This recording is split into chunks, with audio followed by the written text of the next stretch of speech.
Dalam upacara peringatan Hari Pahlawan di Istana Negara, Presiden Prabowo Subianto menganugerahkan gelar pahlawan nasional kepada 10 tokoh yang dinilai memiliki jasa luar biasa bagi bangsa dan negara. Acara diawali dengan mengheningkan cipta yang dipimpin langsung oleh Presiden Prabowo untuk mengenang jasa para pahlawan yang telah berkorban demi kemerdekaan Indonesia. Penganugerahan ini berdasarkan keputusan Presiden nomor 116 TK tahun 2025 tentang gelar, tanda jasa, dan tanda kehormatan. Sebanyak 10 tokoh dinobatkan sebagai pahlawan nasional, diantaranya Kiai Haji Abdurrahman Wahid atau Gus Dur, Jenderal Besar TNI HM Soeharto, aktivis buruh Marsinah, Profesor Muchtar Kusumaatmadja, dan Jenderal TNI Purnawirawan Sarwo Edi Wibowo. Nama lainnya termasuk Hajah Rahmah El Yunusiah, Sultan Muhammad Salahuddin dari Kesultanan Bima, Ulama Syekhona Muhammad Khalil, Tuan Ronda Haim Saragih yang dikenal sebagai Napoleon der Bataks, dan Sultan Tidore ke-37 Zainal Abidin Shah. Dewan Gelar dan Tanda Kehormatan Negara memberikan pertimbangan khusus berdasarkan Undang-Undang Nomor 20 Tahun 2009 bahwa gelar pahlawan nasional hanya dapat diberikan kepada mereka yang telah meninggal dunia dan pernah berjuang untuk kemerdekaan atau persatuan bangsa.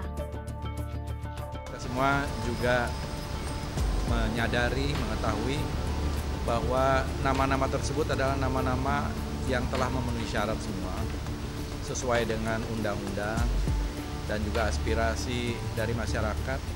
Jasa-jasa mereka itu jelas, konkret, dan juga benar-benar merupakan aspirasi yang sudah terseleksi ya, dengan tadi proses yang cukup panjang, bahkan diseminarkan, bahkan dibukukan. Mudah-mudahan ini tujuannya adalah bagaimana ke depan gitu ya. Sementara itu, keluarga dari Presiden kedua Republik Indonesia Soeharto menyatakan apresiasinya setelah Pak Harto mendapatkan gelar pahlawan. Sebelumnya, nama Presiden kedua Republik Indonesia Soeharto telah 3 kali diusulkan menjadi pahlawan nasional. Terima kasih kepada Bapak Presiden dan kepada masyarakat Indonesia dan kepada seluruh yang telah mendukung lah gitu. Untuk yang kontra, yang belum mendukung juga, kami keluarga tidak merasa dendam atau kecewa atau bagaimana, karena memang kita kan negara ini kan kesatuan Indo banyak ininya ya, macam-macamnya. Monggo-monggo saja.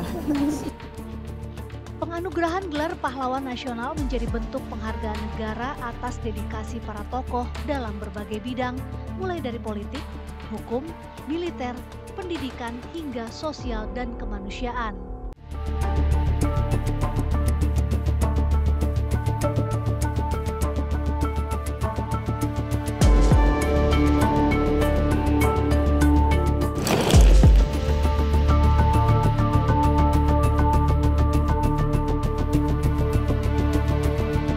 Presiden kedua Republik Indonesia Soeharto resmi mendapatkan gelar pahlawan nasional dari Presiden Prabowo Subianto. Prosesi digelar bertepatan dengan Hari Pahlawan Nasional hari ini.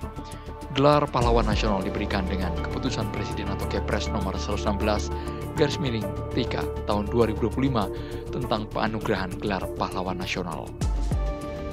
Prabowo menyerahkan langsung secara simbolis gelar pahlawan nasional ke putra dan putri Pak Harto. Presiden kedua Soeharto ditetapkan sebagai pahlawan nasional bersama 9 tokoh lainnya. Di antaranya, Presiden keempat Abdurrahman Wahid atau Gus Dur, tokoh NU Muhammad Khalil, hingga aktivis dan tokoh buruh era Orde Baru, Marsinah. Pada prosesnya, penetapan Soeharto menjadi pahlawan ini sempat menuai pro dan kontra di tengah masyarakat. Menteri Kebudayaan Fadlizon menegaskan, Pak Harto tidak pernah terbukti terlibat dalam kasus hukum hingga pelanggaran HAM. Maksudnya tidak ada, itu kan cuman yang terkait dengan kasus-kasus itu kan pasti sudah ada proses hukumnya. Misalnya apa yang dituduhkan, semua ada proses hukumnya. Dan proses hukum itu sudah tuntas. Dan itu tidak terkait dengan Presiden Soeharto. Kalau soal itu saya kira sudah tidak ada masalah. Bagaimana itu dari bawah tadi, sudah melalui suatu proses. Tidak ada masalah hukum, tidak ada masalah hal-hal yang lain.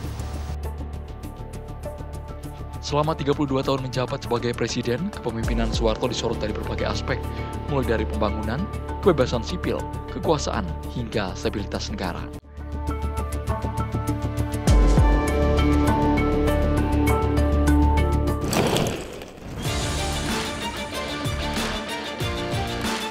Pelantikan Komisi Percepatan Reformasi Polri digelar di Istana Merdeka, Jakarta pada Jumat sore. Pelantikan ini berdasarkan keputusan Presiden nomor 122 tahun 2025. Dalam susunan keanggotaan, Profesor Jimli Asidiki ditunjuk sebagai ketua merangkap anggota bersama 9 tokoh lainnya. Usai pelantikan, Presiden pun langsung melakukan rapat bersama dan memberikan arahan langsung kepada Komisi Percepatan Reformasi Polri. Setia kepada Undang-Undang Dasar Negara Republik Indonesia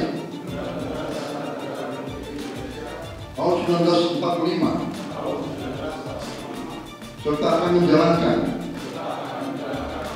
segala peraturan perundang-undangan dengan seluruh-seluruhnya demi dharma bakti saya kepada bangsa dan negara. Ketua Komisi Percepatan Reformasi Polri, Jimli Asidiki, menyampaikan meski Presiden tidak memberikan batas waktu khusus, setidaknya dalam 3 bulan sudah ada laporan awal. Tim juga diarahkan untuk terbuka dengan seluruh unsur masyarakat, termasuk tokoh bangsa dan aktivis, untuk merumuskan rekomendasi kebijakan yang dibutuhkan. Jika diperlukan, hasil kerja tim dapat berdampak pada perubahan undang-undang kepolisian. Usulkan kepada Bapak Presiden untuk dibentuk tim. Nah, mudah-mudahan tim ini nanti bisa bekerja dengan sebaik-baiknya. Tentu bukan hanya hasilnya yang diperlukan, tapi juga proses. Bagaimana rekomendasi kebijakan yang perlu direformasi itu nanti diperoleh. Bagaimana caranya. Jadi Bapak Presiden tadi memberi arahan supaya tim ini juga terbuka untuk mendengar aspirasi dari berbagai kalangan yang punya kepentingan. Ya, seluruh masyarakat kita punya kepentingan karena polisi adalah milik rakyat.